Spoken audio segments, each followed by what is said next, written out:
क्या मांगा जाए? ईश्वर से मांगने वाली वस्तु क्या है? यदि भगवान आपको मिल जाएं, यदि आपको भगवान हनुमान जी, गणेश जी, दुर्गा जी, शंकर जी प्रत्यक्ष मिल जाएं, तो क्या मांगेंगे आप सब? निश्चित रूप से कोई गाड़ी मांगेगा, कोई बंगला मांगेगा, कोई चुनाव में जीत मांगेगा, हम विद्या मांग, सब अपने अपने हिसाब से मांगेंगे ना। क्या मांगना चाहिए?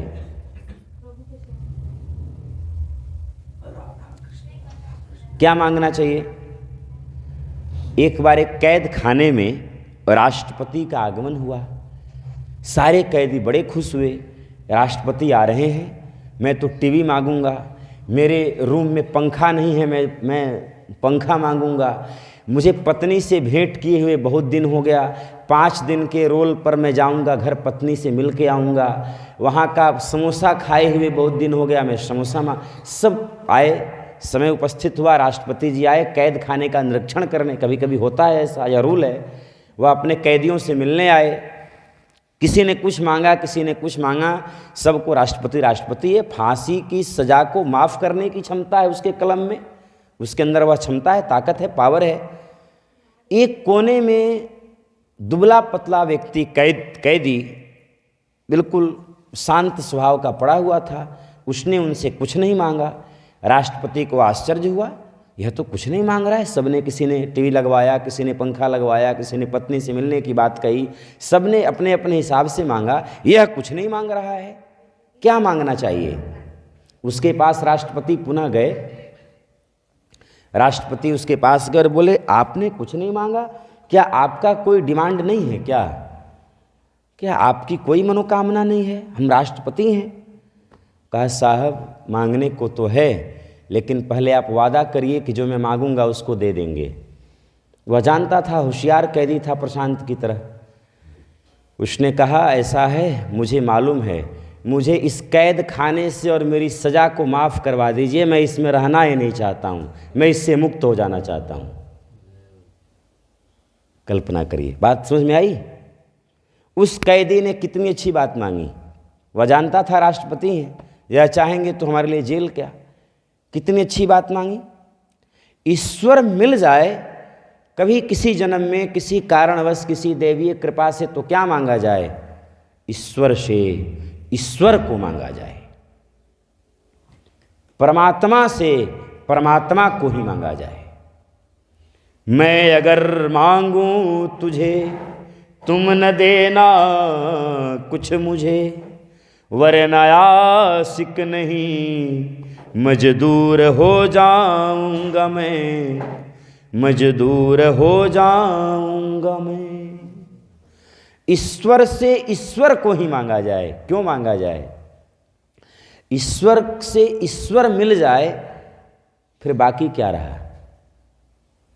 जिस परमात्मा से हम यह कहते हैं, गाड़ी दे दो, लड्डू दे दो, यह दे दो, यह वह दे दो, क्या वह आपके बारे में जान नहीं रहा है क्या कि आप किस औकात में हैं, आपको क्या देना चाहिए? जिसने आपको बनाया, क्या वह आपकी वस्तु स्थिति से परिचित नहीं है? फिर उससे यदि आप सुख मांगते हैं, गाड़ी मांगते हैं, घोड़ा मांगते हैं, तो उसके पदवी का तिरस्कार नहीं कर रहे हैं क्या? क्या वह नहीं जान रहा है? आप किस कामना से वहां गए हैं, क्या उस परमात्मा को मालूम नहीं है? फिर भी हम हाथ फैला देते हैं। आज से सीख लेके जाइए, इस अनुष्ठान से या भिक्षा लेके जाइए कि ईश्वर से कभी भौतिक सुख साधन नहीं मांगा जाए, अपितु यह मांगा जाए, प्रार्थना है यही हम न हारें कभी, प्रार्थना है यही हम न हारें कभी, हौसलाए हमारा बना ही रहे, हौसलाए हमारा बना ही रहे, प्रार्थना है यही हम न हारें कभी, प्रार्थना है यही हम न हारें है ना कभी, हौसलाए हमारा बना ही रहे। सब गाइए, मुश्किलें तो यकीनन कई आएंगी, मुश्किलें तो यकीनन कई आएंगी, डगमगाते हुए मन को भरमाएंगी, डगमगाते हुए मन को भरमाएंगी। अपनी रहमत का साया तू रखना प्रभु, अपनी रहमत का साया तू रखना प्रभु, मार्गदर्शन हमारा तू करना प्रभु, मार्गदर्शन हमारा तू करना प्रभु। राह जो भी चुने हम चलते रहें, राह जो भी चुने हम चलते रहें, मन में विश्वास की जोत जलती रहे, मन में विश्वास की जोत जलती रहे। प्रार्थना है यहीं हम न हारें कभी, प्रार्थना है यहीं हम न हारें कभी, हौसलाए हमारा बना ही रहे, हौसलाए हमारा बना ही रहे। रात कितनी भी संगीन क्यों ना रहे, रात कितनी भी संगीन क्यों ना रहे। जितने मेरे यहाँ युवा बैठे हैं, मोहित, प्रशांत, नितेश, सबके लिए इस लाइन को अपने बेडरूम में लिखवा के रखो। ये आपके लिए बहुत काम आने वाली पंक्तियाँ हैं। जीवन में कई ऐसे अवसर आएंगे, कई ऐसी स्थितियाँ आएंगी जब आपका मन कहेगा कि अब नहीं, हिम्मत हार जाओगे आप। उस समय इन पंक्तियों को याद करना। आपके अंदर, आपके हृदय से एक तूफान निकलेगा और वह आपको प्रेरणा देगा।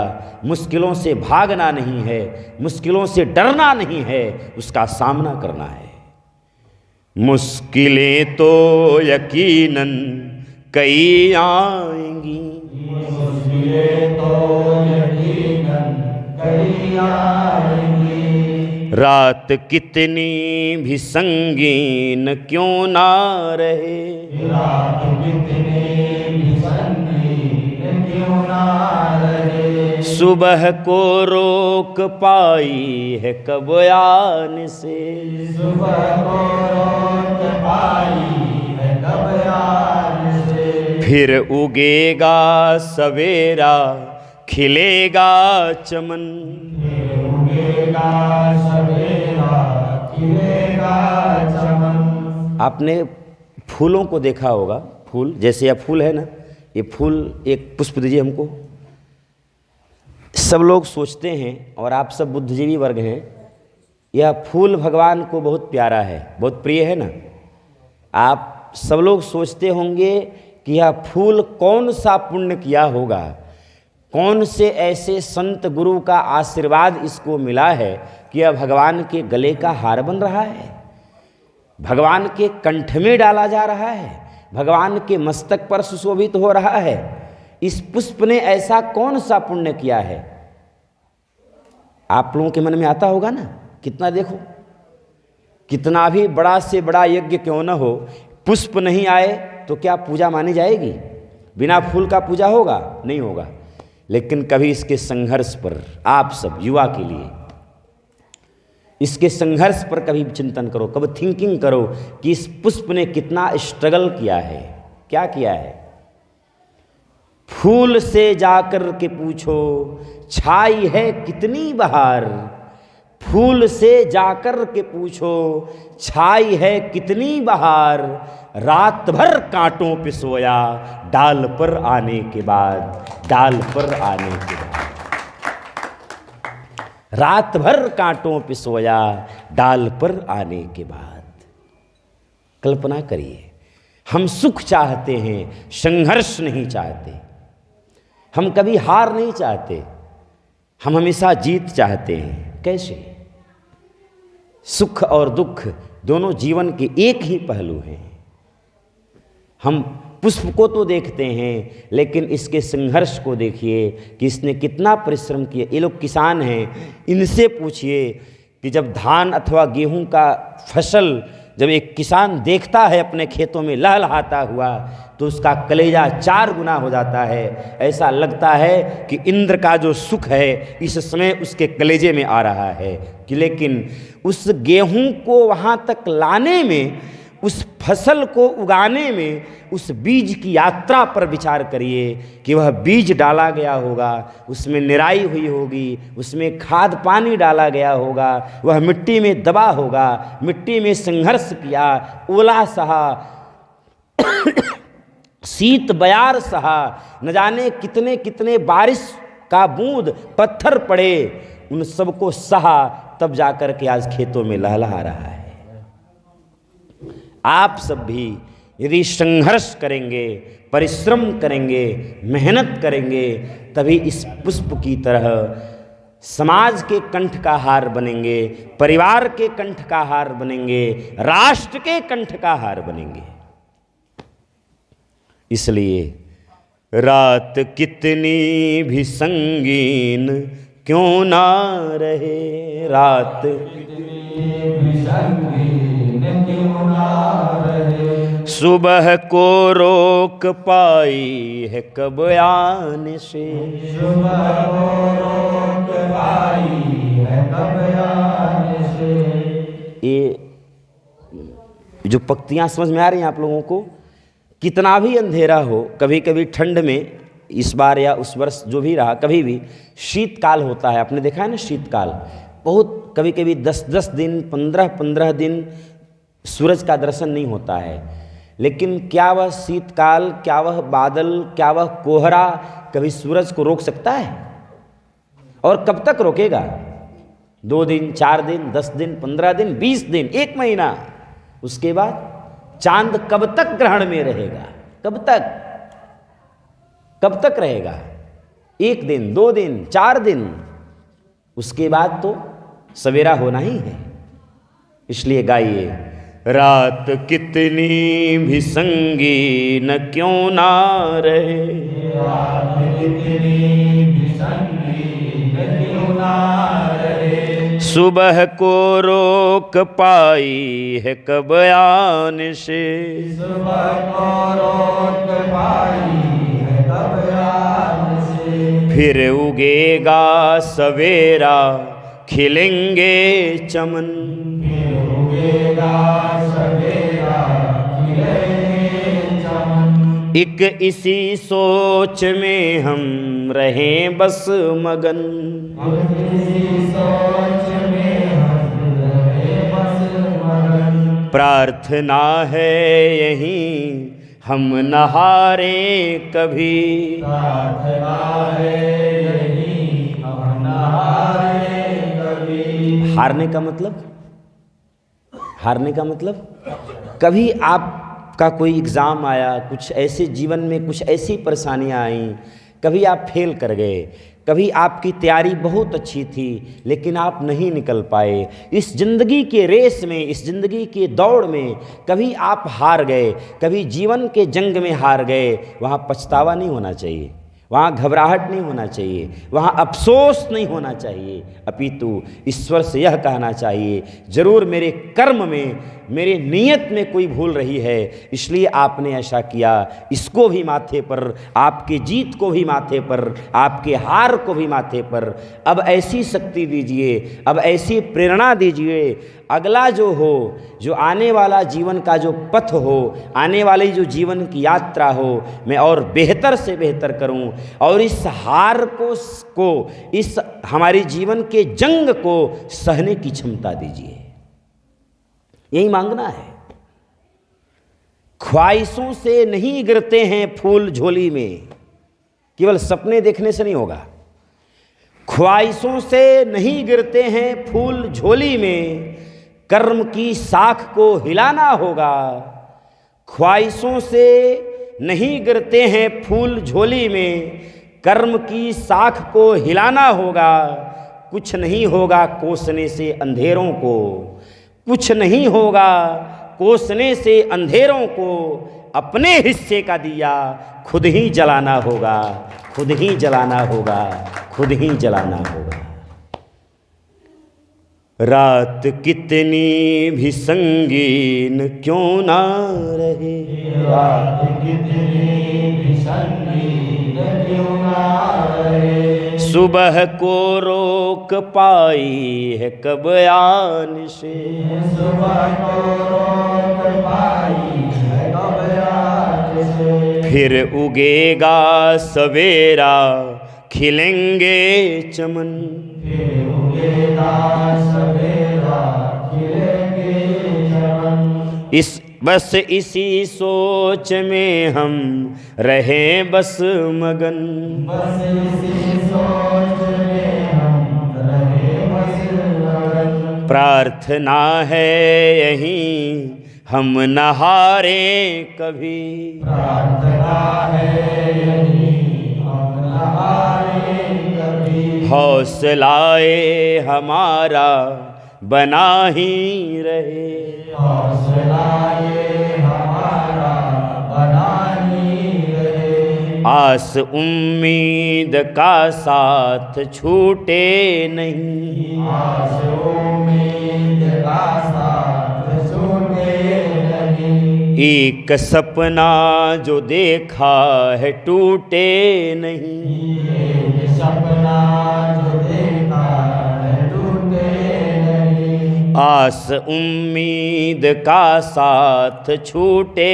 नहीं, आस उम्मीद का साथ छूटे नहीं, एक सपना जो देखा है टूटे नहीं, ये सपना जो देखा है टूटे नहीं, सब अंधेरों में हम दीपक बने, सब अंधेरों में हम दीपक बने, ओट तेरी हो तो फिकर क्यों करे, चोट तेरी हो तो फिकर क्यों करे, ओट तेरी हो तो फिकर क्यों करे, चोट तेरी हो तो फिकर क्यों करे, प्रार्थना है यहीं हम न हारें कभी, प्रार्थना है यहीं हम न हारें कभी, हौसलाए हमारा बना ही रहे, हौसला ये हमारा बना ही रहे, हौसला मीन्स कॉन्फिडेंस, आत्मविश्वास। संसार में आपके आत्मविश्वास से बढ़कर के कुछ भी नहीं है और कोई पावर नहीं है। आपके अंदर यदि आत्मविश्वास है, आपका कॉन्फिडेंस लेवल यदि बहुत अच्छा है, मजबूत है, तो आप दशरथ माझी की तरह पत्थर को काट करके, पहाड़ों को काट करके रास्ता बना सकते हैं। आपने सुना होगा झारखंड का एक अति गरीब व्यक्ति, जीके में आप सबने पढ़ा होगा, दशरथ माझी, जिसके गांव में जाने का रास्ता नहीं था, उसने संकल्प लिया और संकल्प बहुत बड़े बड़े चट्टानों को काटते काटते काटते काटते रास्ता बना दिया, जिनको भारत सरकार के द्वारा पद्म भूषण अथवा पद्मश्री सम्मानित किया गया। सोचिए उसका संकल्प कितना गहरा रहा होगा। यदि सोचे होते गांव में रास्ता नहीं है, कैसे लोग आएंगे, कैसे हमारी पीढ़ी पढ़ने जाएगी, उस संकल्प को प्रणाम करिए। हौसला आपके जीवन का डगमगाए नहीं, टूटे नहीं, खोए नहीं। ईश्वर मिल जाए, किसी मंदिर मस्जिद कहीं जाइए, उससे केवल यह मांगिए, आज आया हूँ, कल ऐसे ही आता रहूं, तेरा दीदार करता रहूं, तो मुझे देखता रहे, मैं तुझे देखता रहूं, इससे इसके अलावा और कुछ नहीं चाहिए। सूरदास जी से कहा किसी ने, अरे सूरदास, आप मंदिर जाते हो, आप तो आंखों से सूर हो, आपका मंदिर जाने का क्या प्रयोजन है? आप मंदिर जाते हैं, बांके बिहारी को कैसे देखते होंगे? आप तो दोनों आंखों से सूर हैं, अंधे हैं। सूरदास जी ने बहुत सुंदर जवाब दिया, अरे साहब, मैं भले न देखूं, मेरी आंखें भले ही अंधी हैं, लेकिन मैं जिसके दरबार में जाता हूं उसकी आंखें बहुत बड़ी हैं और एक ही आंखें नहीं हैं, 1000 आंखों वाला है। उस भीड़ में इस सूरदास को वही देख लेता है। मैं क्या दे। और सच में सूरदास की बातों पर यदि विचार किया जाए तो कितनी ऊंची बात कहा उन्होंने, कितना ऊंचा दर्शन कराया। हम ईश्वर को देख सकते हैं क्या? नहीं देख सकते। गीता में जब अर्जुन को कुछ समझ नहीं आता है तब वह कहता है, भगवान त्राहिमाम, कुछ पल्ले नहीं जा रहा है, कुछ खोपड़ी में नहीं आ रही है। तब भगवान ने उसको दिव्य शक्ति प्रदान किया। भगवान ने उन्हें एक चक्षु दिया, दिव्य चक्षु दिया, नेत्र दिया, और उस नेत्र से भगवान के विराट स्वरूप का दर्शन हुआ। परमात्मा चाहेगा तभी हमारा दर्शन होगा। ऐसे दर्शन हो सकता है क्या? परमात्मा मिल भी जाए, आ भी जाए, तो हम कैसे पहचानेंगे कि यह गॉड है, ईश्वर है, परमात्मा है? जब तक वह नहीं चाहेंगे तब तक। तो सच यह है कि हम परमात्मा को देख ही नहीं सकते जब तक वह परमात्मा अपना अनुभव नहीं कराएगा। इसलिए हौसलाए हमारा बना ही रहे, हौसलाए हमारा बना ही रहे, हौसलाए हमारा बना ही रहे, हौसलाए हमारा बना ही